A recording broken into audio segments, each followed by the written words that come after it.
Hello दोस्तों, welcome to my channel Radhe Gupta blog. स्वागत है अब मेरे चैनल्स में। और दोस्तों, आप सब बताइए कैसे चल रहा है आपको। ये मेरा लेक्चर आपको अपलोड कर रहा हूँ, आपको पढ़ाई कैसे चल रहा है और सारे कमेंट में बताइए। क्या डाउट कुछ है तो भी बताइए आप। हर क्वेश्चन के जवाब आपको राधे गुप्ता आपको चैनल्स में मिलेगा। और जो भी पूछना है आपको पूछ सकते हैं। आप माइंड मत कीजिएगा कि मैं पूछूँ तो क्या कुछ बोल देगा, ऐसे कुछ बात नहीं। आपको मैं फ्री ऑफ कॉस्ट इसलिए मैं आपको लेक्चर लेके आया हूँ यहाँ पर। और आपको इसमें काफ़ी हेल्पफुल होने वाला है, क्योंकि हर बंदे यही बोलता है, हर दोस्त यही बोलता है कि लिखना कैसे लॉ में, लिखना कैसे लॉ में। भाई तो पहले तो पढ़ लो आप। अगर आप नहीं पढ़ रहे हो, बिना पढ़े आपको तो कुछ समझ आने वाले नहीं। ऐसे लॉ चैप्टर है जो आपको बिना पढ़े और बिना प्रोविजन समझे हुए आपको कुछ नहीं होने वाले।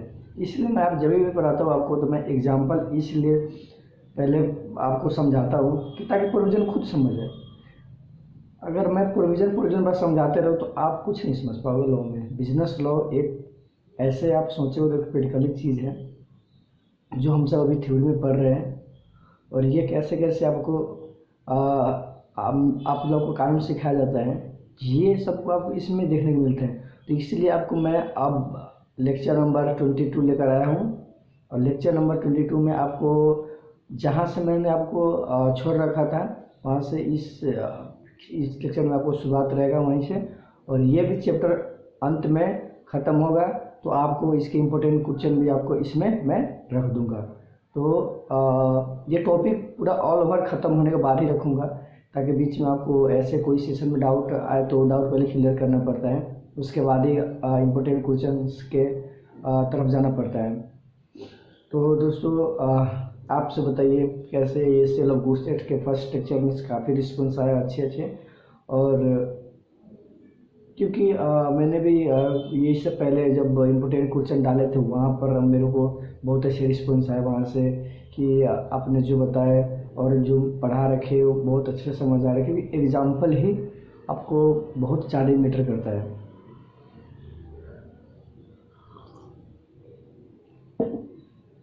दोस्तों, एग्जाम्पल इसलिए मैटर करता है क्योंकि अगर आप प्रैक्टिकली कोई चीज़ को नहीं पढ़ रहे ना, तो आगे चल के आपको एग्जाम हॉल में और कहीं पर आपको किसी ने पूछ दिया तो आपको वहाँ पर बहुत दिक्कत आने वाली, बहुत ज़्यादा दिक्कत आने वाली। इसलिए प्रैक्टिकली बेस हर चीज़ भी पढ़ा। अगर मान लो मैथ में अगर आप रटते जा रहे हो तो क्या आपको कुछ नहीं समझ आएगा। रटा चीज़ कभी काम लगने वाले जगह पर लगता है, बट मेरे हिसाब से रटने वाले भी जो होते हैं, तो थ्योरी तो रट लिया आप, चलो मैथ क्या, मैथ तो थ्योरी इतना है नहीं, आपको प्रैक्टिकली पूरे समझना पड़ेगा। तब आपको उससे कंसेप्ट लेना पड़ता है, उसके बाद में उसमें कंटेंट क्या सारे समझना पड़ता है दोस्तों। तो ये सब आप ध्यान में ज़रूर रखिए। और प्ले लिस्ट में इंडियन कैटेगरी 72 का आपको मैं ख़त्म करा के वहाँ पर इम्पोर्टेंट क्वेश्चन भी बता रखा हूँ, वहाँ से आप पूरे लाभ उठा सकते हैं। मैराथन के लिए बहुत दोस्तों मेरे को फ़ोन किया था कि राधे आप एक मैराथन भी रख दो, तो मैं रख दूंगा। मीन्स मैराथन बहुत दिन नहीं समझ रहा, इसका मतलब होता है कि रिवीजन लेक्चर्स, ब्रह्मास्त्र लेक्चर भी बोलते हैं बहुत सारे, तो वही मैं आपको डालूंगा। अभी तो आपको सेल ऑफ गुड्स भी ख़त्म कराना, फिर पार्टनरशिप है, उसके बाद में कंपनी भी, LLP तो छोटा चैप्टर हो तो हो जाएगा, एक दिन में कवर हो जाएगा, तो दिक्कत है। और कम से कम इसके बाद 2 टॉपिक और है, और काफ़ी वो भी इतना ही 12 to 50 तक मार्क्स के आते हैं। बस कंटेंट कैटेगरी आपको जहाँ होता कि ज़्यादा मार्क्स के आते हैं, इसलिए मैं बढ़ा दिया। तो चलिए दोस्तों, मैं आपको चलता हूँ सीधे जहाँ से आपको छूट रखा है, और सेल ऑफ गुड्स एक्ट वहाँ से आपको मैं ले चलता हूँ। बट मैं आपको कभी भी यही बोलता रहता हूँ कि लेक्चर जरूर लास्ट तक देख करें, क्योंकि बीच में आप स्किप मत कीजिए, बहुत कुछ नहीं समझ आएगा। ये तो झाऊ सब्जेक्ट है ही है, तो झाऊ सब्जेक्ट आपको इसको आसान बनाने के लिए पढ़ना पड़ेगा ना, आपको आसान बनाने के लिए पढ़ना पड़ेगा, इसलिए स्किप मत कीजिए वीडियो। और चलिए फिर मैं चलता हूँ जहाँ से आपको मैं छोड़ रखा था वहाँ से स्टार्ट कर रहा हूँ। और वीडियो लास्ट तक आप जरूर देखिए, और चैनल्स के सब्सक्राइब जरूर करें अगर नए दोस्त अगर नहीं कर रखे हो, और जो कर रखे उसके लिए तो बहुत बहुत धन्यवाद, क्योंकि आपको मेरे वीडियो पसंद आ रही इसलिए आप कर रखे हैं। तो चलिए PDF में चलता हूँ मैं, और कॉपी और पेन में निकालिए, कंटेंट बताऊँगा, कंटेंट आप लिखना है और बुक में जो हाईलाइट करना है। तो क्योंकि हाईलाइट इसलिए मैं करवा रहा हूँ कि आपको एग्ज़ाम टाइम में पढ़ने में आसान हो। चलिए दोस्तों, निकालिए आप कॉपी और पेन और स्टेटमेंट ऐसे के, और वहाँ से आप शुरू कीजिए जहाँ से मैं छोड़ रहा था। दोस्तों, आपको मैं यहीं से लेक्चर नंबर 20 को ख़त्म करा दिए थे, फिर से यहाँ से स्टार्ट करने वाला है, जहाँ पर हमने insolvent price quality of goods यहाँ तक ख़त्म कर दिए। Sale and agreement to sell होता क्या है, यहाँ से मैं आपको छुड़वाया था। चलिए स्टार्ट करते हैं। Sale and agreement to sell किसको बोलते हैं? सेक्शन 4 इसको डिफाइन किया गया है, और सेक्शन 4 में सेल और दोनों को एग्रीमेंट टू सेल किसको बोलते हैं ये आपको समझ। एक तो यस ई एल सेल अलग होता है, यस ए एल सेल भी क्या होता है, अलग होता है। तो आप इसके डिफरेंस जानिए नीचे। अगर sale and agreement to sell के अगर शॉर्ट में जानने के लिए अगर कोशिश करेंगे तो मैं आपको अभी बताने वाला हूँ। पहले ये आपको मैं पढ़ाऊँगा, फिर बताऊँगा कहाँ से उसको आपको कवर करना है। तो चलिए, according two sections 4 clause 1, a contract of sale of goods is contract whereby the seller transfer or agree to transfer। क्या लिखा हुआ है? ट्रांसफर और एग्री टू ट्रांसफर क्या चीज? Property in goods to the buyer for a price. There may be a contract of sale between part owner and another. Contract क्या होना चाहिए? एब्सोल्यूट, और कॉन्ट्रैक्ट ऑफ सेल में भी एब्सोल्यूट और क्या होना चाहिए? कंडीशनल। सेक्शन 4 क्लॉज 2 दिया गया। सेक्शन 4 क्लॉज 3 में क्या बोलता है? Under contract of sale property in the good transfer from seller to the buyer.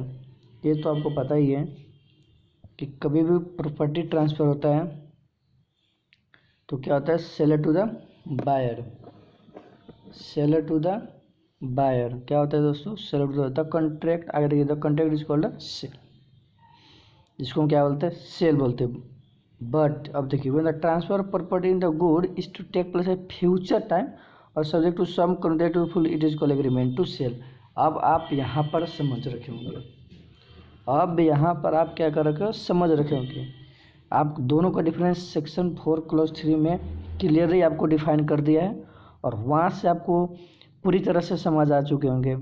तो देखिए एक और बार मैं बताता हूँ आपको, जहाँ पर लिखा था क्या कि गुड्स के प्रॉपर्टी ट्रांसफ़र होता है सेल में, क्या? Seller to the buyer. और एग्रीमेंट में क्या होता है?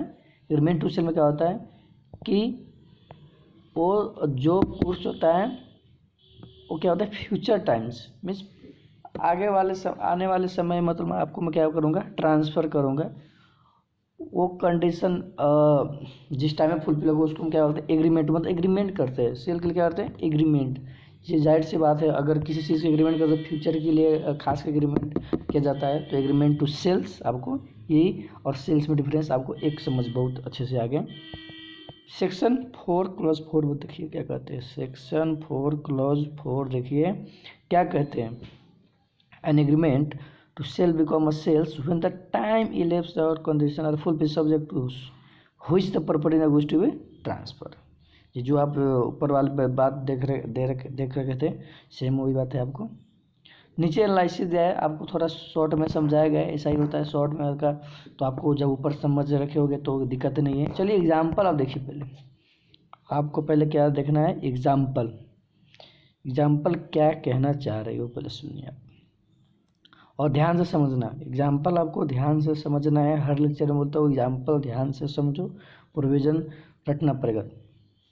X agree with Y on 10th October 2020 that he will sell the car to Y on 10th November 2020 for sum of कितने में?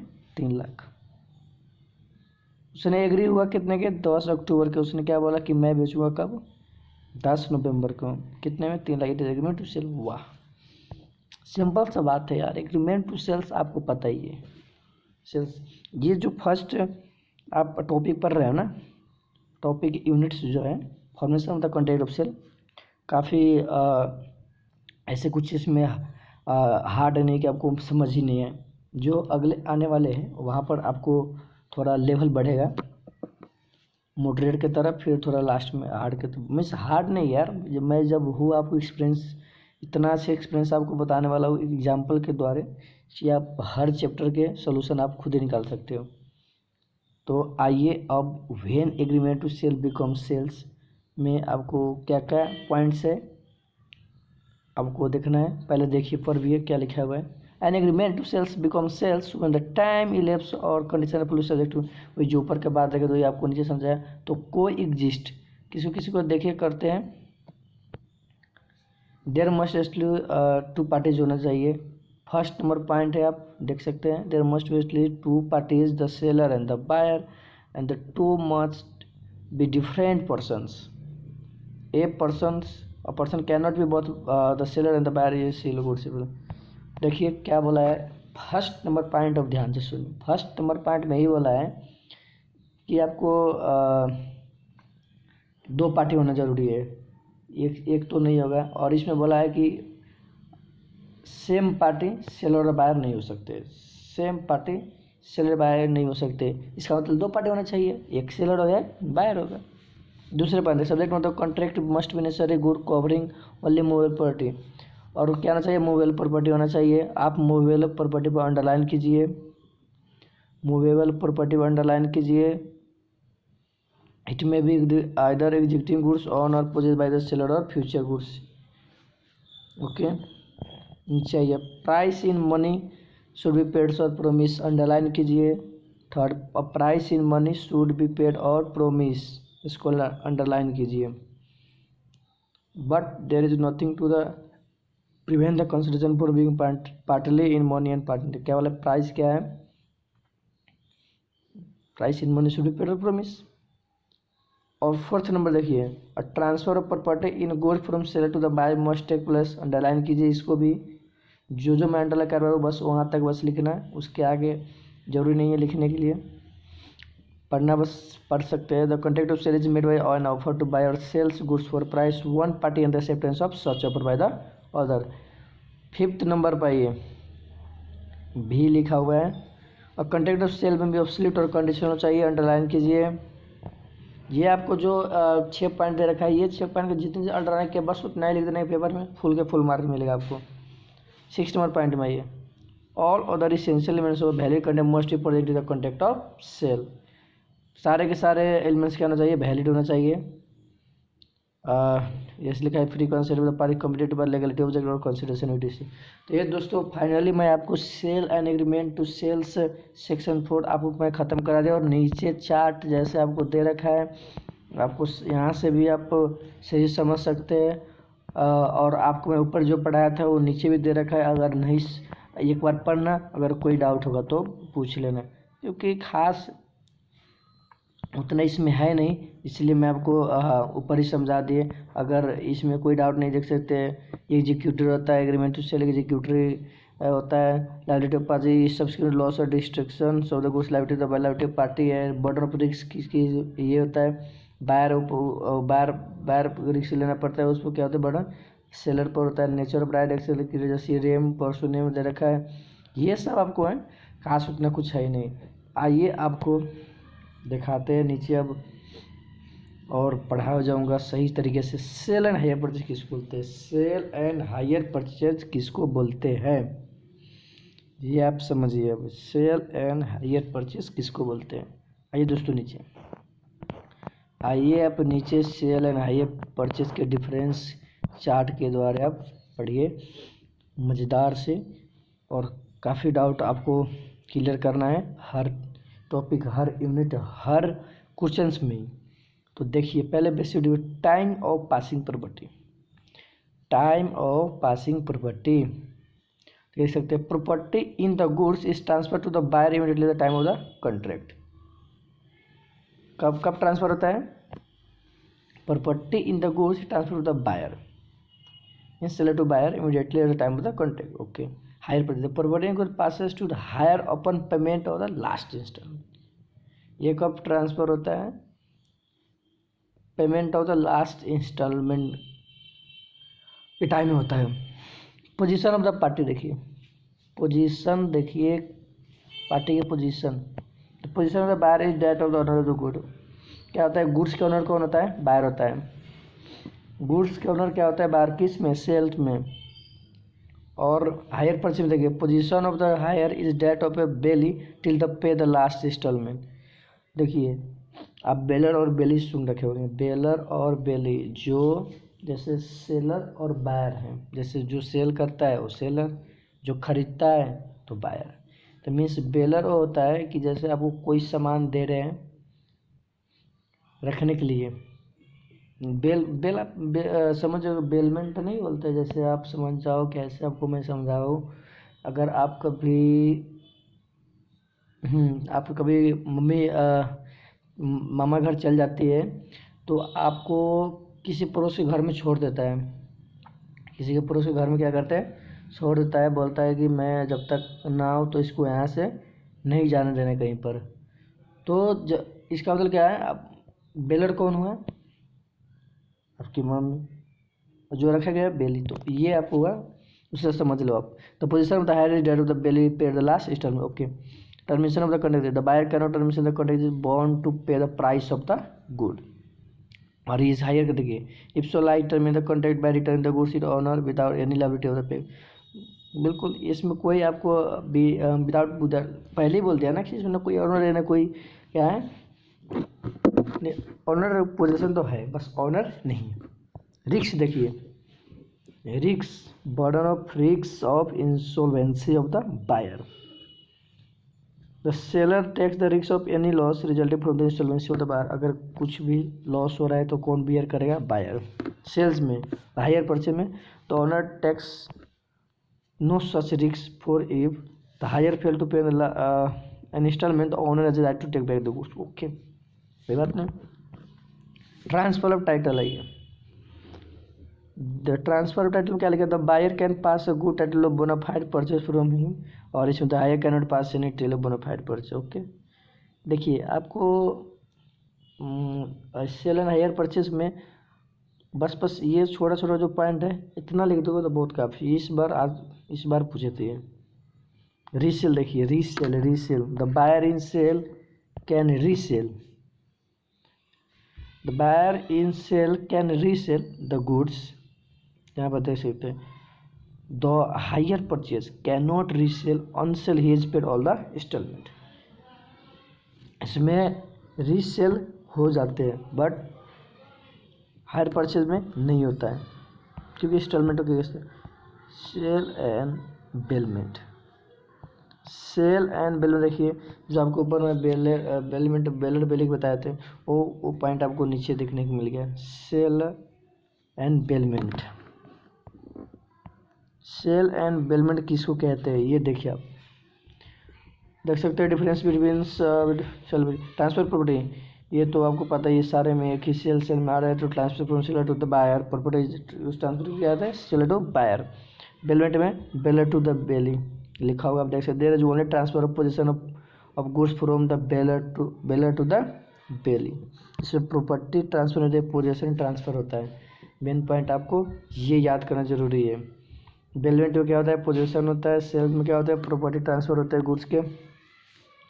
दूसरा point the return of good, the return of goods in the contact of sale is not possible. Sale में क्या होता है, goods return होते हैं, possible नहीं है। बट बेलमेंट क्या होता है बेलर से, बेलर बेली कर देता है सामान, फिर बेले जब आते लेता है फिर उसमें रिटर्न हो जाते हैं। कंसिडरेशन देखिए, consideration the consideration price in terms of money, the consideration में भी ग्रेटेस्ट नो ग्रेटेस्ट। तो ये आपको कितने डिफरेंस हो गए, सेल एग्रीमेंट टू सेल हो गए आपके, सेल एंड हायर परचेज भी हो गए, सेल बेलमेंट भी हो गए। अब आपको थर्ड पॉइंट है sale and contract of work and deliver. इसमें खास इतना कुछ है नहीं है तो ये आपको स्किप कर सकते हैं, बट आपको मैं बता ही दे रहा हूँ, थोड़ा सा आसान भी रहेगा कि बाद में चले कि ये आप स्किप किए थे अगर यही आ गए पढ़ लीजिए आप।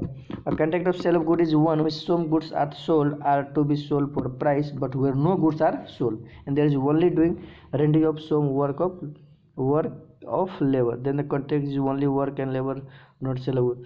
अच्छा ये बोला देखिए, तो कभी क्या होता है कि आपको वो गुड सोल्ड नहीं होता है, बस जो मतलब काम और जो ज़्यादा करता है क्या बोलते हैं, कैसे आपको समझो एग्जाम्पल देखिए। एग्जाम्पल आप देखिए पहले नीचे क्या देखा है, where gold is supply to gold smith for preparing an ornament or when artist is asked to paint a picture. वाह, करना है कि नहीं करना है, ये आपने तो दे दिया, बट क्या है उस पेमेंट करने के लिए ये पूछने से के लिए देखो ये चलिए आपको हो गया यहाँ तक ख़त्म। अब contract of sale how made, section 5 कैसे आप मतलब कंट्रैक्ट करते हैं। चलो तो आपको सेक्शन 5 में आपको मैं पढ़ाने वाला हूँ। सेक्शन 5 जल्दी से जल्दी आप सेक्शन 5 पाइए। सेक्शन 5 में देखिए contract of sale how made. चलिए दोस्तों एनालिसिस दे रखा है, थोड़ा 2-4 एनालिसिस पढ़ने के बाद में एग्जांपल पाओगे। एग्जांपल पर चलो आप तो कहेंगे कि आप तो पहले एग्जांपल ही देते हैं, तब इसके बाद चलिए फिर एग्जांपल देते हैं। क्या बोल रहे हैं, are agree to deliver his old motorcycles valued कितने ₹25,000 2 years in exchange of 4 new motorcycles and agree to pay difference in cash the contract of sale. वाह क्या मीठी मीठी बात बोली है इसमें। देखिए दोस्तों आपको सिंपली लॉन्ग आप समझ चुके होंगे कि उसने डिलीवर करने के लिए कितने ओल्ड मोटरसाइकिल था 25,000 के, बट उसने क्या किया कि न्यू मोटरसाइकिल के लिए उसने क्या कुछ कैश पे किए, तो इसको बोलते हैं कॉन्ट्रैक्ट ऑफ सेल। एनालिसिस में देखिए आपको 4-5-6 पॉइंट कितने हैं, 6 पॉइंट हैं। ये 6 के 6 पॉइंट आप लिख दोगे तो एग्ज़ाम में वाह क्या फुल मार्क मिलेगा आपको। चलिए फर्स्ट पॉइंट क्या है, contract of sale is made an offer to buy or sell goods for price and acceptance of such offer, ये लिख देना। एक देर में भी immediate delivery of the goods, एक ये लिख देना। और में उसके बाद देर में भी immediate payment of the price, ये भी लिख देना। उसके बाद में फोर्थ में ये देर में भी immediate delivery of the goods and immediate payment of price. और ये फिफ्थ लिख रहा है it may be agree that the deliver और पेमेंट और both are to made in installment. उसके बाद 6 नंबर पॉइंट और it may be agree that the deliver और पेमेंट और both are to made at some future date. ये 6 के 6 अगर पॉइंट आप लिख रहे हैं तो आपको फुल में फुल मार्किंग वाला है। बिल्कुल आप समझ चुके होंगे क्योंकि खास इसमें कुछ था नहीं। अब आइए दोस्तों सेक्शन 6 एग्जिस्टिंग और फ्यूचर गुड्स, आपको तो समझा ही दिए थे एग्जिस्टिंग और फ्यूचर गुड्स क्या होता है, तो चलिए आपको ये पढ़ने की ज़रूरत नहीं है। 7 पाइए, 7 और 8, सेक्शन 7 और 8। सेक्शन 7 में क्या लिखा देखिए, good perishing before making of the contract. और सेक्शन 8 में देखिए good perishing before sale but after agreement to sell, देख सकते हैं आप। चलिए एग्जाम्पल ही आपको चलते पहले फिर। तो एग्जाम्पल नंबर 20 देखिए क्या लिखा, agree to sell be 15 bags of wheat stored in the a godowns due to waterlogging all the goods stored in the godown were destroyed। वाह क्या हो गया, पानी मतलब बाढ़ आने का या पानी पड़ने का उसका गुड्स क्या हुआ, डिस्ट्रॉय हो गया। Eight the time of the agreement neither party wear aware of the fact agreement is, क्या हो जाएगा भोज ही तो होगा ना, और वो कहाँ सामान तो आपको दे ही नहीं सकते, इसलिए कंट्री वहाँ पर क्या खत्म हो जाएगा। प्रोविजन पर ही where there is a contract for the sale of specific goods the contract is void if the goods without the knowledge of the sellers have at the time when the contract was made perishable becomes so damaged as no longer to answer their description contract। तो ये आपको 7 और 8 जो कभी काल इसमें से भी पूछ देते हैं, और डायरेक्ट क्वेश्चन भी पूछते हैं। डायरेक्ट क्वेश्चन आपको मिलेगा एक्सरसाइज में, मैं पूरा चलूँगा जब वहाँ पर लिखा होगा सेक्शन 7-8 के आधारित question. Good perishing before sale after agreement to sells में क्या होता है, बस हल्का सा डिफरेंस होगा, देख सकते हैं। Provision where there is agreement to sells specific goods and subsequently goods without any fault the part of the sellers or buyer perish or become so damage no longer and description in agreement before risk pass to the buyer. क्या होता है, risk passes to क्या लिखा है, buyer. Buyer risk रहता है और कोई सेलर नहीं रहता है। The agreement is never avoided और बिकम्स वॉइड भी हो सकता है, और उसके रिस्क कौन बेयर करते हैं, बायर। तो आपको सही सही समझ आ रहा है कि नहीं बताओ दोस्तों। सेक्शन 7 और 8 आपको सही से समझ आ रहा है कि नहीं, बिल्कुल आ रहा है। चलो देखो चलते हैं 9th और 10th। 9th और 10th ascertainment of price, ascertainment of price 9th और 10th। तो सेक्शन 9 में क्या बोला है, चलिए एनालिसिस पाइए। यहाँ से आपको शॉर्ट तरीके में आपको मैं समझाने वाला हूँ। यहाँ से आपको मैं शॉर्ट तरीके में आपको मैं समझाने वाला हूँ। प्राइस क्या होता है? प्राइस तो पहले बताया, money consideration for the sale of the goods होता है। प्राइस क्या है? Monetary consideration. तो क्या लिखा है नीचे? तो क्या होना चाहिए? The price in the contract of sale में भी फिक्स बाय द कॉन्ट्रैक्ट होना चाहिए। Agree to be fix in manner पर बाय द कॉन्ट्रैक्ट। उसके बाद determine by the course of dealing between the parties. Dealing between the parties. Agreement to sell at valuation. देखिए agreement to sell at valuation section 10 से question आने का chance है। Section 10 में से आने का चांस है। तो सेक्शन 10 को आप आइए एग्जाम्पल पर, और एग्जाम्पल के आधारित मैं आपको समझाने वाला हूँ, और इससे बेहतर आप कुछ नहीं समझने वाले हो इस चैप्टर में। सेक्शन 10 इम्पोर्टेंट है, इम्पोर्टेंट लगा लीजिए। चलिए दोस्तों एग्जाम्पल 21 देखिए क्या है। P is having 2 bike. इसके पास कितने बाइक थे? 2 बाइक। ये to sell both bike to S at a price to fix by. और फिक्स प्राइस कौन करेगा? जो थर्ड पर्सन है, जो क्यू लिखा हुआ है, क्यू, वो प्राइस के फिक्स करेगा। He gives delivery of 1 bike immediately. Q refuse to fix the price. Q ने प्राइस फिक्स करने से रिफ्यूज कर दिया, मतलब हट गया, मैं नहीं करूँगा बोल दिया। As such P asked S to return the bike already delivered with S claim for deliver the second bike to. उसने तो एक बाइक डिलीवर कर दिया, सेकेंड बाइक क्या होगा? रिटर्न कर लेगा। In the give stand buyer S sale pay reasonable price to pay for the bike already taken देगा सेकेंड बाइक द कॉन्ट्रैक्ट। क्योंकि उसने बोला था कि ये जो थर्ड पर्सन वो आपको फीस करेगा तभी मैं लूँगा। एक तो पहले हो चुका था और एक इसको करने वाला था, बट किया ही नहीं, तो क्या कर देगा? कॉन्ट्रैक्ट अवॉइडेड हो गया। तो ये आप प्रोविजन में देखिए, वही आप प्रोविजन में पढ़िए क्या लिखे। When there is an agreement to sell goods on the terms that the price is to be fixed by the valuation of third party. यहाँ पर लिखा ले, अंडरलाइन कीजिए, by the valuation of third party. And such third party can not or does not make such valuation agreement is there avoided. अगर नहीं किया तो क्या हो गया? कॉन्ट्रैक्ट अवॉइडेड हो गया, जो आपको नीचे देखने को मिला था एग्जाम्पल में। चलिए उसके देखिए। Provided if the goods or any part thereof have been delivered to an approved by the buyer he self reasonable price thereof. 2 number पर है, 2 नंबर में क्या लिखा है? Values agreement to sell section 10 के 2 नंबर्स में। When such third party is prevented from making the valuation by the fault of the seller or buyer, the party not in fault में maintain suit for damage against party in default. तो ये रहा आपको unit 1। आपको यहाँ से शायद ख़त्म हो गया। बिल्कुल समरी आ चुके हैं, बिल्कुल समरी आ चुके हैं। अब देख सकते हैं मल्टीपल चॉइस कुछ चीज़ आपके लिए इम्पोर्टेंट है, बट पढ़ लेना है क्या क्या आप समझ रहे हो इस टॉपिक में, तो आपको आसान रहता है। तो आइए आपको नीचे में क्वेश्चन तो मैं कह रहा हूँ, बट आपको ऐसे दिखा रहा हूँ। ये रहा आपको 2 3 4 क्वेश्चन। चलिए दोस्तों मैं ये टॉपिक के एंड करता हूँ यहीं तक। फिर अगले लेक्चर में आपसे मैं जुड़ूंगा।